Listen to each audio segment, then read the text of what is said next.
Every week in New Zealand, 12 babies will be born with a congenital heart defect. That's approximately 48 every month, or 576 a year, give or take. For years now, there have been charities tasked with helping the families of these children to not only provide support, but education and guidance, especially as they enter the world of pediatric and adult heart disease. I don't think it's talked about enough, so Maya Bear and I are here to discuss it. This video is obviously something pretty different to what I usually post on my channel. It is a topic that I take incredibly seriously and it means the world to me, so I probably will go on some sort of passionate rant or get a bit teary-eyed and a little bit emotional, but I do implore you, please, if there is one video on my entire channel that you choose to watch from start to finish, please make it this one. For me and my family, our journey started in July of 1996 when I was born, except it didn't really, because when I was born, everyone thought I was healthy. My parents were told to take home their brand new baby girl and enjoy life as any other family would. Now, I actually had to speak to my mum about what it was like in those first few months, realising that something was wrong and how it felt and how it was dealt with, because obviously, as a newborn, I'm not going to remember anything. So I reached out to my mum and I asked her if she could just briefly summarise or describe what it felt like for her in the first few months of me being born.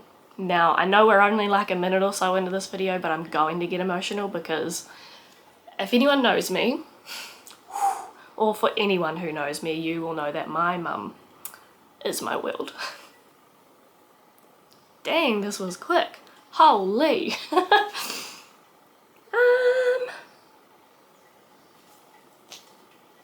I'm gonna need to see it, hold on. I was gonna get all like dolled up and professional looking for this, but I'm really glad I didn't now because I think I'm just gonna be a mess for like the entire thing. But anyway, anyone who knows me will know that my mum is my entire world. I love this woman I can't even explain it. So I'm gonna grab my phone because everything that I have from her and what she described is in a message, because obviously I live in Australia and my mum is in New Zealand, so this was kind of just the easiest way for us to kind of get the information across to one another. So like I said, I messaged her and I just asked, can you tell me a little about what it was like when I was born in the months leading up to my first surgery? Just a brief summary, you don't have to go crazy because otherwise we would literally be here all day and I don't have the camera space for that. She said, when you were born we were told you were healthy, but by 2 weeks you had a cough. And on the boys, my twin brother's 6th birthday, I took you to our GP. I was told you had a heart murmur, like one he'd only seen once every 10 years. We were sent immediately to the hospital, and they knew something was wrong, but they wouldn't know what until you had an echo of your heart. So I took you home, and you were diagnosed at 8 weeks, and our whole world fell apart. Stupid. Get it together. We were told that if you didn't have surgery by 1 year old, you weren't going to survive.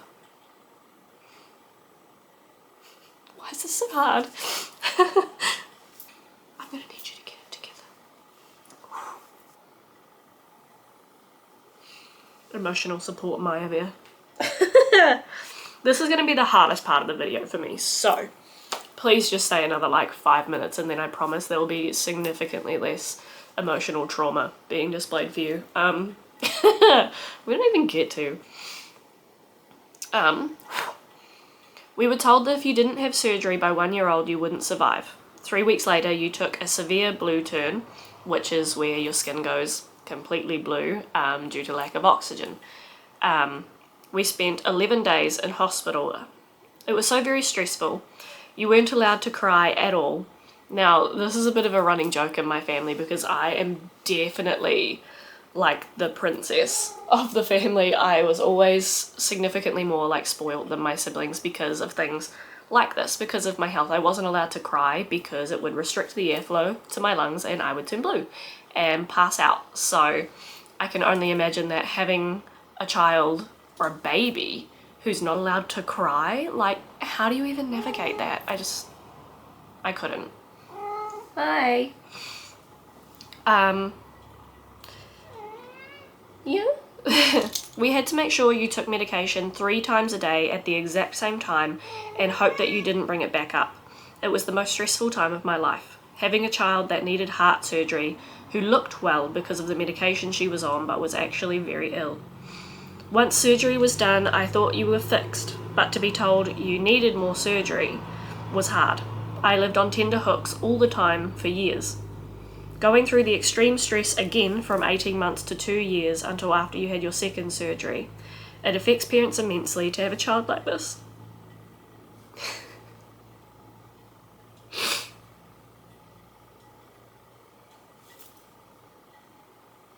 But we loved you even more because of it. And that breaks my heart. Like, it's beautiful to hear that she loves me because obviously she's my mum. She has to love me. But I just think for me, the reason reading that message is so emotional for me is because crying on the internet. My cat's like, can you fucking not? The reason reading that message is so emotional for me is because, like, my family, my brothers and sisters are my entire world. Like, I adore these people, and just the idea of them having to go through that stress and that pain and that, like, I guess just uncertainty. And ultimately she's right, like, it altered their entire lives. There's just the idea of, like, okay, I have 3 kids, what's one more? We're gonna have a baby, it's not gonna change our family that much. I've raised a baby before. But then having it be so incredibly different and difficult and terrifying, like, hello, when she's already got like 3 young kids to deal with, you know? So I was gonna say I can only, but honestly, I can't imagine. I can't imagine what it was like for my parents having to navigate that. I can't. It's wild. And I think about all the other parents who have gone through the exact same thing, you know, when they've had a heart child. And at least, like, for my parents, I'm the 4th child. I'm the baby of the family. But I can't imagine being a first-time parent and being thrown into this world, you know? It's already hard enough learning to be a parent. And then you have something like this thrown on top of it. It's absolutely wild to me. And I can't thank my family enough for being the people they are. And I'm gonna leave it at that because I'm gonna start crying again and I'm already sick of myself. Okay, I think I'm good now. We're gonna move on from that topic because obviously it's something that is extremely, like, raw and painful for me and hard to deal with, so I don't want to continue doing it right now. But I hope that gives you some sort of insight as to how it felt for a family to kind of be surprised with the news that suddenly they have a very unwell baby. I am going to circle back to a couple of things that my mum said in that message because now I'm going to go on to talk about my personal experience, and I have written it down because I tend to just waffle and I kind of needed to remember everything. So writing it down was like the only way I was going to be able to get through this. So I had my first open heart surgery on December 3rd, 1996. So that made me approximately 5 months old. That would be what my mum was talking about experiencing in her message. And then again, she referenced my second one, which was July 14th, 1998, which was 6 days before my second birthday, which is fun. We spent my second birthday in hospital. Obviously, I don't remember it, but I'm sure my parents do, and I'm sure it wasn't a lot of fun for them. Since then, I have had numerous procedures to the point where I don't remember them all. But just for example, I have had keyhole surgeries, I've had ablation attempts, and then my most recent one was in 2023 where I had another ablation attempt, which again failed, as all of mine unfortunately have, but I was fitted with an intermittent loop recorder device. So it's kind of run and managed by the same people who do pacemakers, but instead of that sort of technology, it's basically just like a recording and transmitting device. So I have one of them. It is lodged somewhere around here, just in my chest, pretty much as close to your heart as they can get it. Now, through my life, I have been on numerous medications. I've cycled through the pediatric and adult cardiac clinics through multiple locations. I have had periods where I have been so sick I have barely been able to leave hospital before I've been returned directly to it. I've had tests like CTs, MRIs, X-rays, stress testing, echoes, ECGs, and Holter monitor assignments, which I now refuse to do because I've had so many that they have permanently scarred my skin. And I can't do that anymore. That's one reason for the permanent loop recorder. I don't know if that says anything about what people with heart conditions go through, that you have had one test done so many times that it has become so traumatic and stressful for you that you would rather opt for a permanent piece of machinery be implanted in your body than continue having to run that repetitive test. Just saying. I have been assigned to so many different cardiologists, some of them terrible, some of them literally like the best people that I have met in the entire world, and I love them. Still to this day, my first pediatric cardiologist, I still absolutely I would die for that man. He's great. But there's been so many that I can't tell you all of their names. I am very much used to being the 1%. The 1% that something doesn't work for. And that's okay. It's a bit of a running joke because at this point I'm like, oh, of course it's me, I'm always the 1%. But when you have the same procedure done 4 or 5 or 6 times, and every single time your doctor comes back to you and says, oh, unfortunately it doesn't work, or I'm so not used to this happening, or I've literally had someone say to me, I perform this procedure multiple times a day and it only does not work on 1 in 100 people, and you are that one. It's a lot, and it's frustrating, and it's nobody's fault, but it just becomes this weird, repetitive, frustrating circle. Circling back to my recording device. I had that implanted in 2023. Now that was done at the end of an ablation procedure that, as I mentioned, did fail. However, I spent 12 years rallying to have that procedure done because the last one that I had done failed, and so the doctors, the medical system, whoever you want to direct this to, didn't think it was worth running it again. So I spent 12 years rallying with doctors, writing letters, writing appeals, talking to anybody I absolutely could, begging for this procedure to be done again because I felt like they had missed something, and it took 12 years for someone to agree. Now, did the procedure fail again? Yes, but at least they tried. And now we have an outcome because they said, we're not just going to do the procedure, we will implant the loop recorder and that will help us going forward. And guess what? It did. I waited 12 years for a surgery, saw 4 different cardiologists in that time, tried 3 different medications, and it took 10 weeks of having the loop recorder implanted to figure out what was going wrong with my heart. 10 weeks.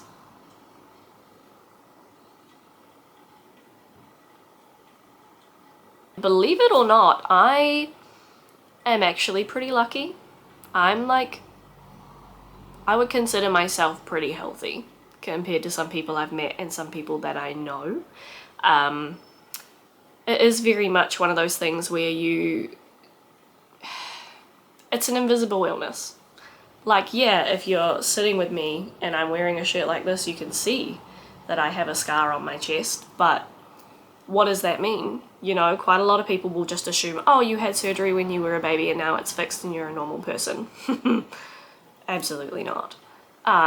This is a lifelong thing. I spent a good majority of my teenage years in hospital, in and out a couple of nights a week, and still having to go to school and pretend that nothing was wrong or that I was feeling fine when actually I was feeling like shit.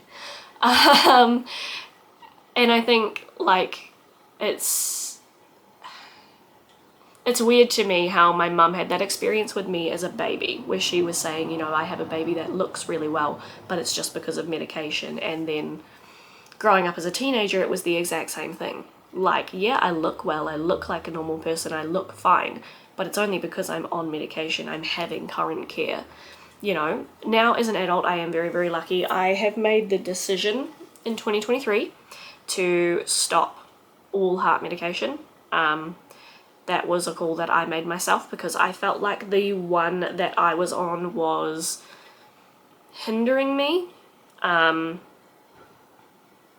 Yeah, it wasn't letting me exert myself because of the control that it had over my body, and I wanted to be able to go out and do certain things, you know? So I made the choice that I wanted to stop that medication, and my cardiologist and I agreed that I could go on a trial period of no medication to see how I did. But if that didn't work, they would put me on something else, and I am so very lucky and grateful that it has gone so well, and we are now in 2025 and I am still medication free. And if I have my way, I will remain that way for the rest of my life. That's just my choice. I have spent over a decade cycling through medications to try and help me, and I'm done. I'm over it. I want to live my life my way, and for now that means no medication. That might change in the future. I don't want it to, but if I do become seriously ill again, I'm obviously not going to put my life and my health on the line just because I don't want to take a medication. But yeah, I'm very lucky. I'm very thankful for the situation that I'm in right now, and I am trying to take very good care of my health to make sure that it stays that way. Now is the fun part for me though, because I get to start talking about these charities that I'm here to raise awareness for and what they have done for me. And I'm going to try not to get emotional again, but if I do, just know that this time it's not like a sad traumatic emotional, it's just like an I'm so grateful I love my friends kind of emotional. You know? We'll ignore it. Just stay with me. So, from when I was little, I have very, very, very vivid memories of being a part of Heart Kids New Zealand. Now, I don't know when exactly they reached out to my parents. I do believe that a lot of it happens when you go for surgery, when you go to Starship Hospital. They do have like support workers and stuff there that reach out to you and help educate and support your parents while they're there. And then they also have regional like committees and stuff, so you can do things in your area. Now when I was little, I was lucky enough to be a poster child when I was a cute little baby.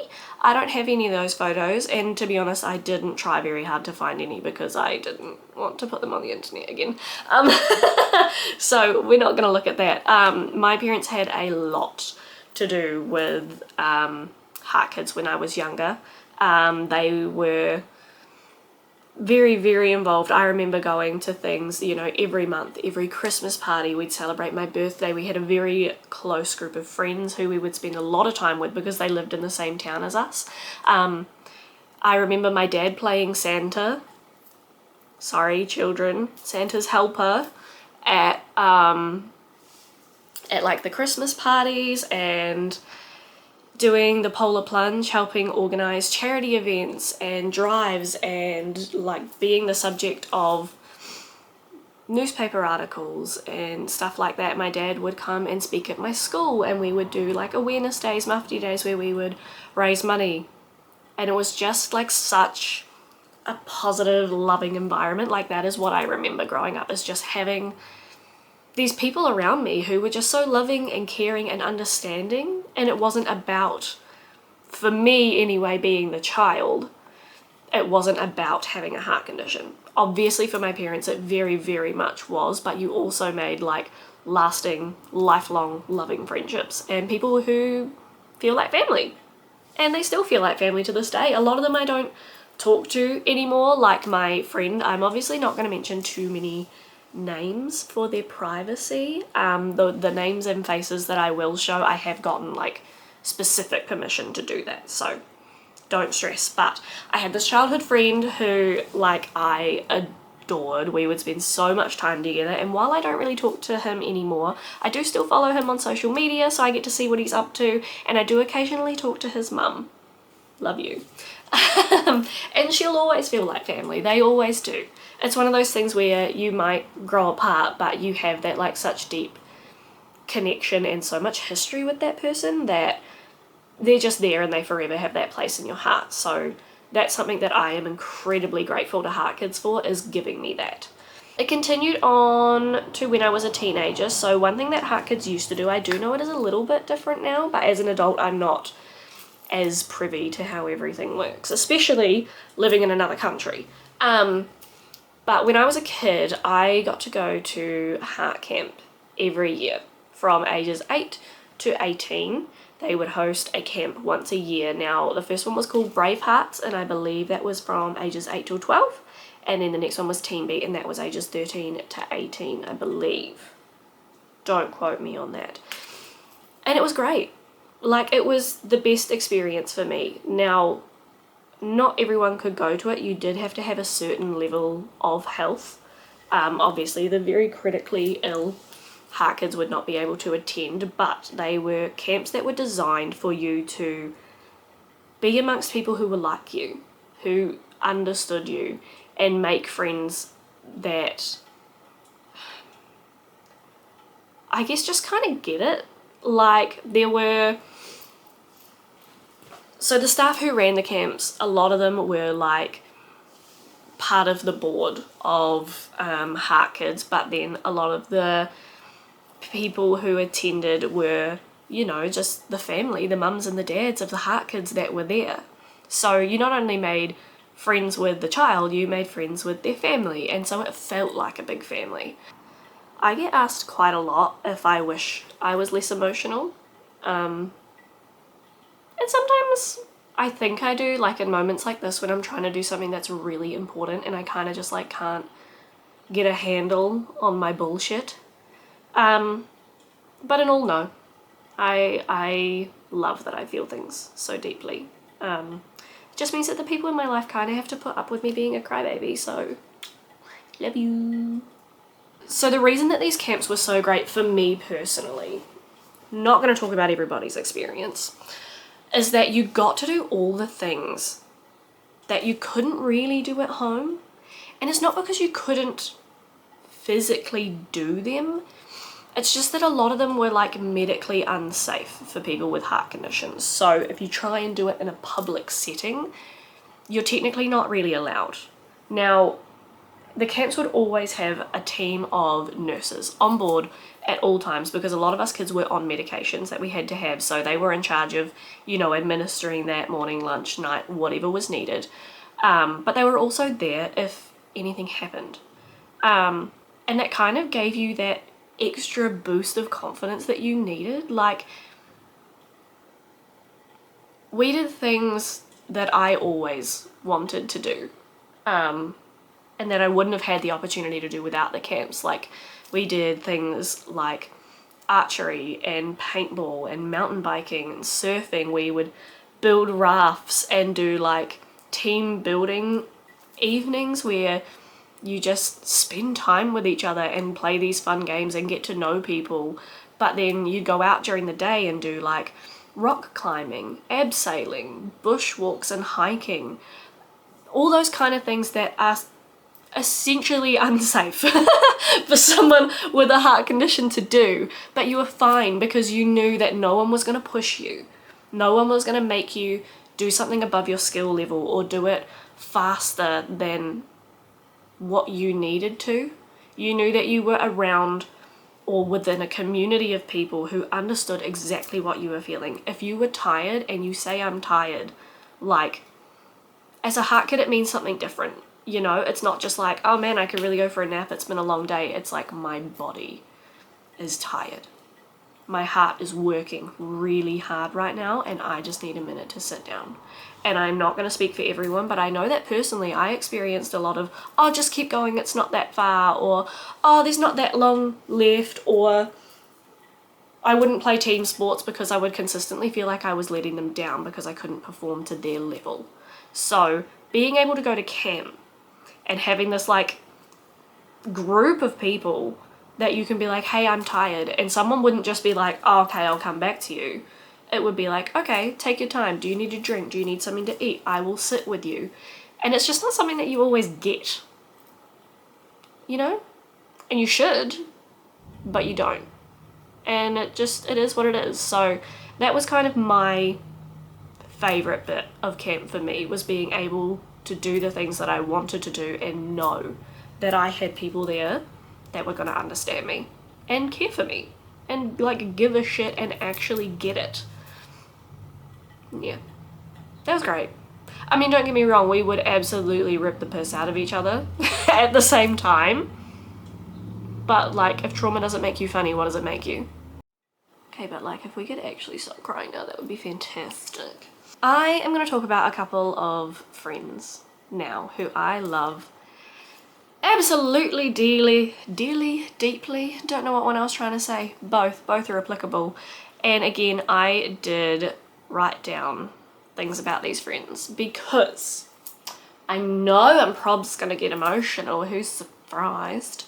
And I didn't want to miss anything out. Okay, so there are so many people that I could talk about, because obviously some of these friends are from like toddler age, preschool age. Some of them are from when I was 8 years old. I'm currently 28. Like, these people are friends of 20 years, 2 decades of friendship. And the only thing that we had in common was that we all have a heart condition. That's literally it. It was either I met these people on the ward when I was sick, or my mum met their mums when we were sick and forged friendships, or it was we all just so happened to attend camp at the same time. And the only reason you go to camp is because you have a heart condition. So initially, all of these friendships started out the exact same way, and it's literally just because of that one thing. And now we're like, I would say, family. Like, I've got a group of friends that I talk to quite often, pretty much every day. There's about 8 or 9 of us. And I just love that that has followed me all these years, and I think everyone kind of takes their time to like step out and step away from the group for a while. Me in particular, like, I am so bad at keeping in touch with people. Terrible. And I would float like around and in and out, and it's just nice to be able the last couple of years to come back into this friendship group and be welcomed like so warmly and so lovingly. There's never anything that could keep you from these people for too long regardless. So firstly, and I'm going to give you a little bit of a content warning because I'm going to talk about my friend Harley very quickly. Now, he has consented to me showing a few photos of him when he was receiving treatment. Now, I say that what I went through for me was very character building. I'm not going to use the word traumatic, but we can hint at it. But I'm lucky and I'm very grateful because I am significantly more healthy than a lot of people that I know. Harley being one of them. He has had 10 heart surgeries. He is just, and this is why I wrote this down, because I knew, like, my mind just goes a million miles an hour. He is probably one of the most determined, persevering, high-spirited people that I have ever met, regardless of what he's going through. Okay, now, he has endured such incredible illness, such as kidney failure and endocarditis, and he's literally had 10 heart surgeries. I have had 2, and they were as a baby. Like, this has really been his entire life. You know, like, I've been very lucky in the way that I have been able to separate myself from those procedures a little bit because I was so young, and he doesn't get that privilege, which kind of just makes who he is as a person and his character so much more endearing to me. Wow. Harley is one of those friends that I met at camp at 8 years old, so we have been friends for 2 decades now, and still when I look at him I see that like fun, loving, great-spirited, energetic person that I met at 8 years old. You know, he's just absolutely hilarious, and I don't think anybody or anything could change that. He just is who he is, and it makes me so proud to be his friend. My next person I want to mention is Chelsea. Now, I will be very surprised if I don't cry about her, because this girl, she was my rock. Again, 20 years of friendship, and we were glued to each other at camp. We were those two kids that you would not see one without the other. One of her parents came to camp every year, and without fail they would become my parent too, you know, like it was just that kind of friendship. She is like, I can't even think of words to describe her. She is so smart and funny and loving. She is my person that I go to for like good book recommendations. I get all my advice from her. She keeps me up to date with all of like the Heart Kid, any changes that are going on, because she has quite a lot to do with Heart Kid still, where regrettably I can't really at the moment. So she keeps me up to date with like what's going on and how the fundraisers are going and things like that. And it's just so wonderful to see someone who is so actively involved and loving to be involved, because that's something that I always aspired to be. And while I kind of have not achieved that goal, it's really, really great to see that she has and see the passion that she has for just life. I have some photos here of me and Chelsea growing up at camp together, and also one from December of 2023 when she came to visit me. And now this is the first time that we saw each other in 10 years since our last year of camp at 18, and it was absolutely wild. I can confirm that we still get along like a house on fire. She is just one of those people that you can't dislike. Everybody loves Chelsea, like, especially me. And the last person I'm going to talk about in depth is my friend Nick. Now, Nick has been my longest and most constant like Heart Kid friend. I'd put that in quotations because, I don't know, I feel like you kind of need to distinguish it in a way, because that's how we met. Now my mum and his mum actually used to correspond, I believe, when we were very, very young. So I remember getting on my first bus to go to camp and my mum saying, just look for Nick and his mum, you'll be absolutely fine. So that's how long that friendship has gone on, and yet we do not have a single photo for me to post. So Nick, we have to fix that. I'm coming to see you very soon, so we will remedy that situation. Nick has always just been like the most wonderful friend to me. He has the warmest soul of pretty much anyone I know. Like, I have very vivid memories of being young and being homesick on camp, because I was that kid. I was the homesick kid every time when I was young.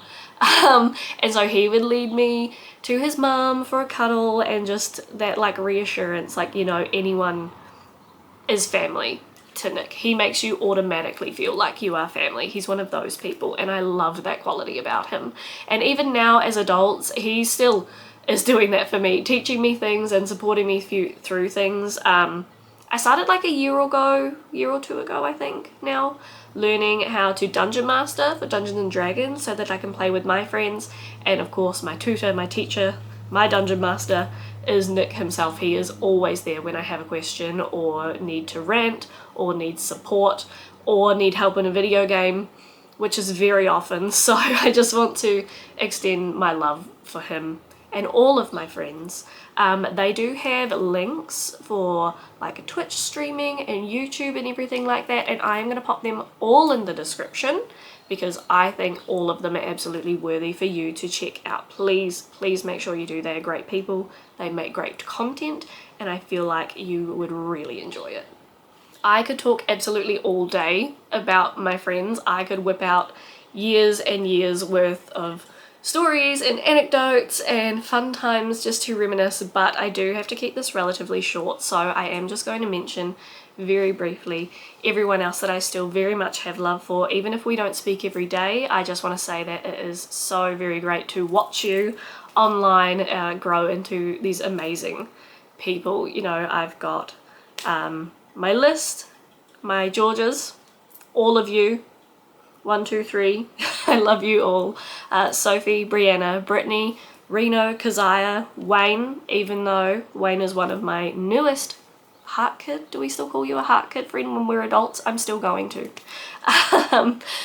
Just all of you. I think you are wonderful people, and I'm so very glad to have you in my life, whether it was back 20 years ago or today. And I do just want to point out that while we all have these heart conditions and these things wrong, and we are in varying degrees of health all the time, because it can change overnight when you have a heart condition, I just want to say that I am so very proud of them. Damn it. I have watched these people go from literally being like cheeky 8-year-olds to these wonderful, wonderful adults. You know, I am watching them become teachers and doctors and nurses and mothers, which is a massive, massive thing for someone with a heart condition. I'm watching them just absolutely blossom in this world that a lot of us were not supposed to be in.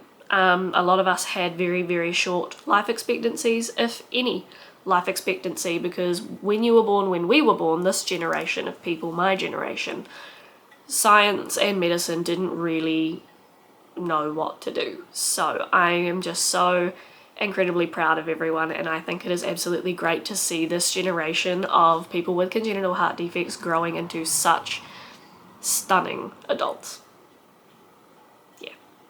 The next charity that I want to talk about is called Care. Now, these guys have a really special place in my heart as well, because I was so lucky to go on one of their trips when I was about 11 years old. Now, they have kids from all different walks of life. I'm not just talking about kids with congenital heart disease. I'm talking about kids with, you know, kidney disease, liver disease, cancer, all of those kind of things. And they select them and they put on these amazing trips across the globe.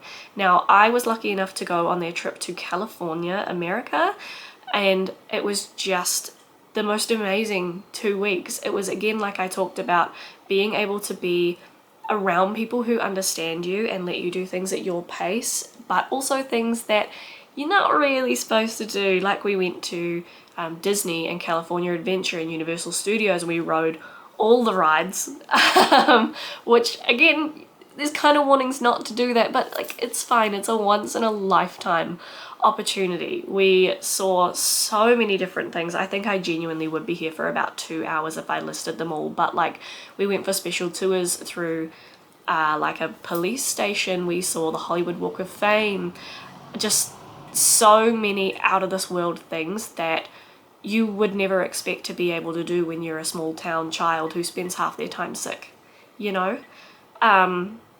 And it's one of, if not like my best set of memories from that age.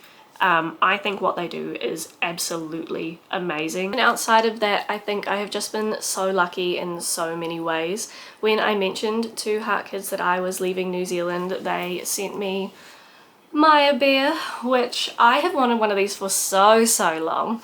And so I'm just so pleased that I have like a little chunk of my childhood that I can bring around with me. And I do keep in touch with someone from the Manawatu branch. I'm not going to name her, obviously, but we do talk, and she asks for updates on myself and Maya, and it's just so sweet to be part of such a great community, both with Heart Kids and Care. I still watch all the kids these days that get to go on the trips because they update their photos on Facebook, and it's just so cool to watch kids have the same experiences that I did as a child and know that they are getting so much out of it, because both of these foundations, whether I had, you know, a lifetime's worth of experience with them or maybe just that fleeting 2 weeks or few months, they have both absolutely changed my life, and I'm very, very thankful for them.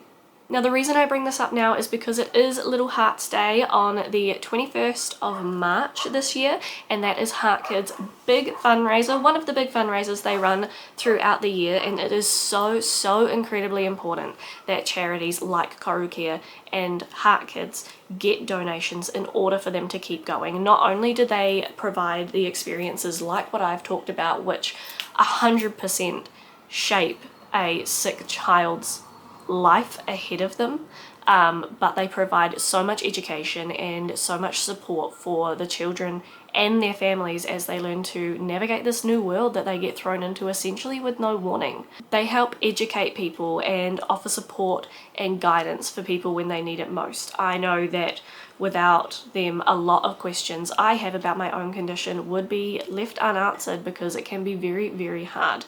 They also can help advocate for people while they are in hospital. They visit you in hospital to make sure that you are not alone, that you have support, and that you know that they are there to help you. So please, please, if you have even $1 to spare this week or today or on Little Hearts Day, I urge you to please donate to one of these charities, either Corocare or Heart Kids. Now, I can't speak for Corocare, but I do happen to know that Heart Kids New Zealand is not government funded.